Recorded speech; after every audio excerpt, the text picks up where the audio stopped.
Good morning, Bellingham, and welcome to our Friday morning, May 29th, 2020 COVID update for the town of Bellingham. My name is Don Martinez, Selectman, and with me today is Deputy Fire Chief Mark Poirier, and to my right, to your left, is Dennis Frank, Town Administrator. So, quick update for you, Mark. Sure, that's great. Thank you, everybody, for joining us. Massachusetts number is 94,895 cases with 6,640 deaths.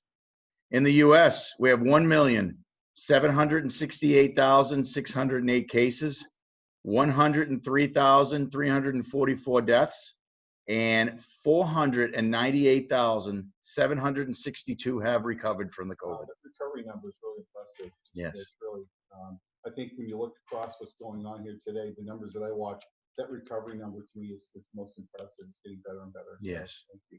Esther, our public health nurse. Good morning. Happy Friday, everyone. As of this morning, we've had a total of 758 residents tested with 133 confirmed cases, 19 currently active with 103 recovered and 11 deaths. 11 deaths. And now on to our Board of Health. Bruce, come on up, Bruce. Thank you, Esther. You're welcome. I got you. Get you a mic. Give me a mic, that way everybody can hear me. Not that I have much to say, but. What you have to say is important, Bruce, right? Good morning, everybody. It's finally Friday, another week. We made it all through. No big major disasters. Looking forward to a nice weekend here, to be out in the yard, do some yard work. Everybody remember that the mosquitoes are out there now. Put in mosquito repellent on, or have your property sprayed, so we don't have that to deal with. Not too much to report. I mean, everything seems to be good. I know good. People are getting back outside. Just remember that, if you're in social distance territory, that we should be wearing our masks, not around your chin, but around your mask, over your mouth and your nose. Everybody be safe, take that extra precaution. Make sure you wash your hands. Well, I'm noticing around town, as I go around town, that everyone's pretty much being respectful, wearing masks if they're within 6 feet. I think there's a reminder, we were talking just before we aired, that the guidance now is if you're more than 6 feet apart, you don't need to wear a mask. If you want to wear a mask, your own personal safety, that's your decision.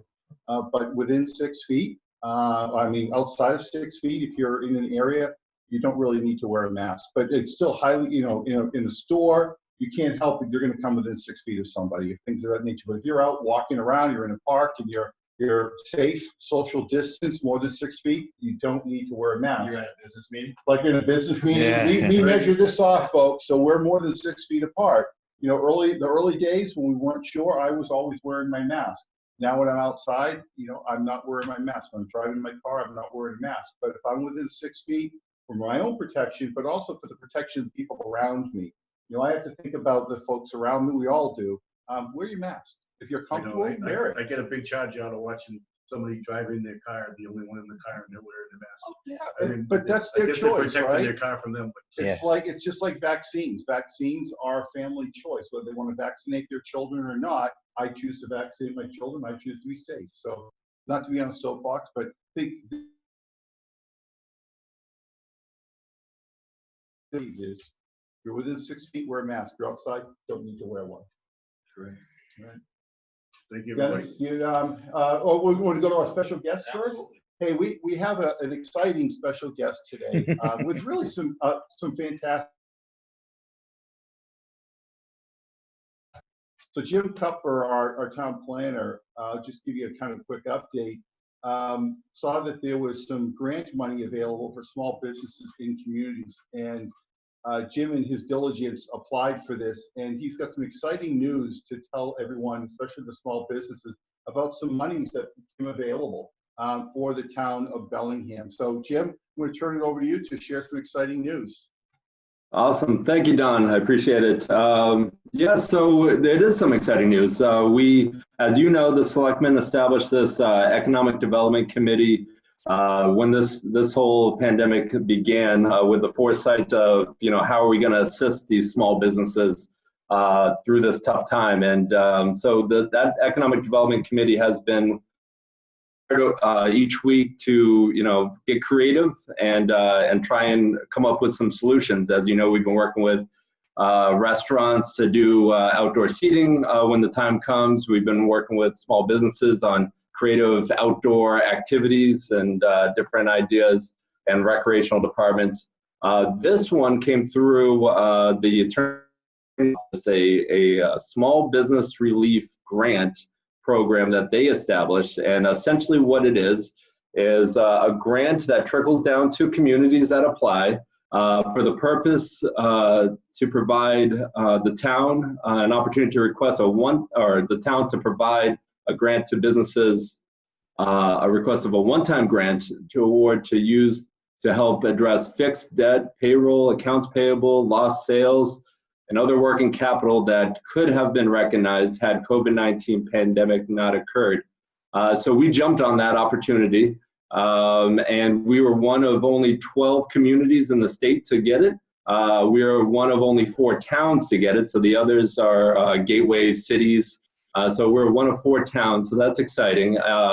It's $30,000 is the total program, so it's not a huge amount of money, but I think it certainly can assist a number of our local businesses and help them through this tough time. We're going to be gearing up to get an application and the requirements involved in applying for this fairly soon here. We're hoping to get it out the door by the end of next week, so that the small businesses that qualify can apply, and we can assist in providing some financial relief. It's not a ton of money, but it's something to help us get these small businesses that have been really devastated by this issue some relief.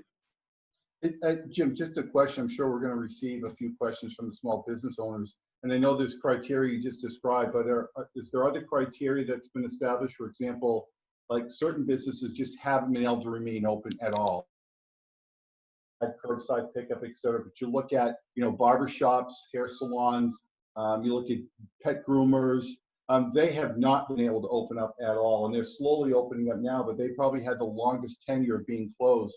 Are we going to prioritize based upon, as far as how we, divvy up the monies? Are we going to prioritize that way, or do you have some other criteria that you've been thinking about? Yeah, so it's minimal strings attached. So it's the requirements is 50 or under employees. So that's the definition of small business that really comes from the federal level. And then from there, it's provide us with some evidence and documentation that you've really been hurt by this pandemic, and it's going to go to our Economic Development Committee, who's going to review and provide assistance and guidance on distributing the funds appropriately. Again, $30,000 isn't a ton of money, but we're hoping that we could maybe assist a number of businesses and divvy it up over the course of a few weeks here. Yeah, even if they all receive a little bit, some of them, I would imagine, will be able to help with their personal protection equipment. So like barbershops, they'll have to purchase, proper PPE where they've been out of work for several months. This may be helpful for them to go out to purchase the appropriate PPE and to set up their shops. Exactly. And we're also, this is just one grant opportunity that we jumped on and we're excited to receive, but we're also, eagerly looking at other opportunities. We're filing for another grant to potentially help micro enterprises and others. So we're hoping to be successful in that one as well. And we'll jump on every opportunity to bring, financial relief to businesses here in Bellingham. And we've been working with our consultant that manages our community development block grant housing rehabilitation program. And the CARES Act includes funding for, as Jim mentioned, micro business enterprises, businesses of 5 or less. And the selectmen are actually going to hold a public hearing Monday night on that grant application. So regional grant application, the state is encouraging regional applications, and Jim's been working on that with our consultants. And again, it'll be presented to the Board of Selectmen Monday night at a public hearing, and that application will be submitted. And we're optimistic that the state has a certain amount of money to put out there. They're looking for regional applications. We're going in. We will be the lead community with, I believe it's 5 or 6 other towns all the way up to Foxborough. So it's a substantial amount of money, up to $400,000 per community. Now, we don't expect to get $2 million of this money, but we think we're going to get quite a bit of it, and it's for businesses that employ 5 or less. So the funds that Jim's talking about this morning, I believe it's 50 or less, Jim, for employees, I should say. And this other one Monday night is for 5 or less. So there's going to be some. We're optimistic. That one obviously, it's a very short fuse as far as the application process. The information was only released a week or 2 ago, and they extended the deadline. I think it's to June 12th. So it's real quick. They want to get this money out in a hurry. Yeah. And that's the whole idea. So we're chasing that money down, and I know the Economic Development Group's been doing a super job, and I know it's a priority for the selectmen as well. Yeah, it is. It's a real compliment to our staff here in town. I really feel they jump on every opportunity. I actually feel that we're ahead of the curve most times with our local community. So our staff is very diligent. They're working very hard. Jim's team, the Economic Development team, Dennis, DPW, Border Health, and we're really ahead. Fire Police. We're really ahead of other local communities, even having meetings like this 3 days a week. There are very few towns that do this.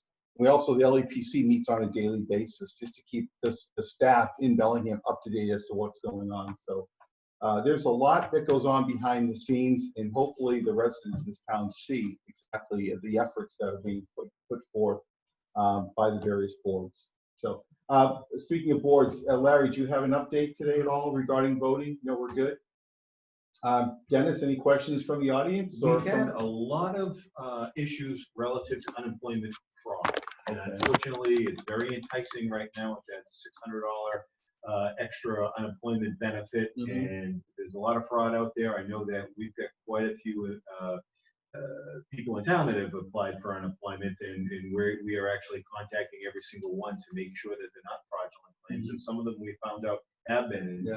And Beth Smith, our Human Resources Director, has an update on that, what people should be looking out for.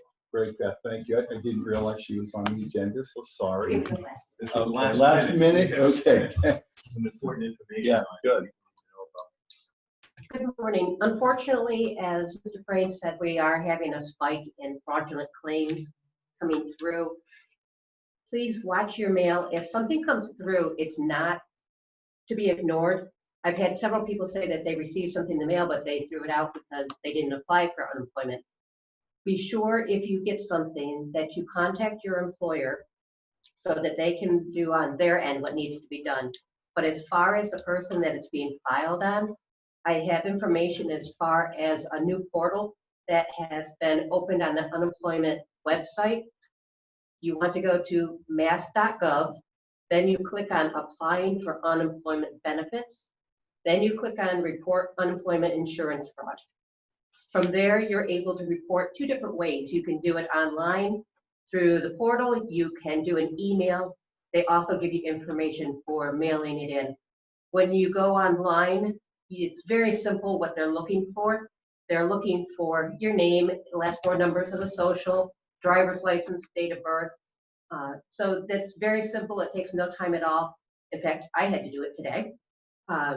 So it's very easy. And what happens is they will lock down the unemployment benefits, which will result in, if in the future you do apply for unemployment benefits, they may ask for more information from you because they want to confirm that it really is you this time. So it's very, very important. You contact your employer and you contact unemployment.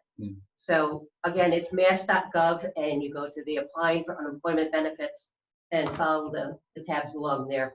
And they have responded to me very quickly. As Dennis said, we've had numerous claims, so we've been in contact with them and they are working on it. So just to be clear, because at first I misunderstood, it's someone filing a claim with your name and information, possibly, so they could probably receive benefit. It's that level of fraud. It's almost routing numbers. It's almost as if, you know, someone's dumpster diving and stealing your credit card applications and doing, you know, that type. So that's what you're referring to. Right. The other Not people are filing false information so they benefit. It's somebody else filing information with your information. Correct. For example, Stealing they came information, through on identity theft. the other day. I opened it up and someone had tried to file a claim on me. So, and then they used the name that I don't necessarily use much. And someone else, they used their maiden name and they've been married for, I don't know how long, a couple decades. Yeah. So we don't know where they're getting it, Mm-hmm. but they're obviously trying. And probably about 5 or 6 years ago, I had the same thing happen where all of a sudden I got these claims that I knew the people were working because I know the people. And then it died down. Yeah. Now, unfortunately, they're taking advantage of it again. So it's another form of use of identity theft is what people doing, whether they're, getting credit cards, whatever. This is another form of identity theft. So we'd be more vigilant. So what you're saying is, in recap, if you receive something in the mail, go to the mass.gov website and file that there's been a fraudulent claim against you, so they can activate their investigation. Right. And contact your employer. And your employer. If let you're them know. employed, and keep in mind also, sometimes claims come through, if you have 2 jobs, it will go to all your employers. Right. So we may call on that. But in this case, you want to make sure that you notify your employer so that they can lock it down and watch also. Yeah. Okay. The police chief was talking about that at our 9 AM meeting. They're getting a lot of calls. Yep. It's Okay. Thank you very much for the update. Thank you. Dennis, are there any more questions? Nope, no other questions. The questions are slowing down. We must have gotten the information out there. That's great, great. So it's 10:20. This is a fairly quick meeting, but very informative. Some really good news today. Numbers are going down, recoveries are going up. I think we're in really good shape.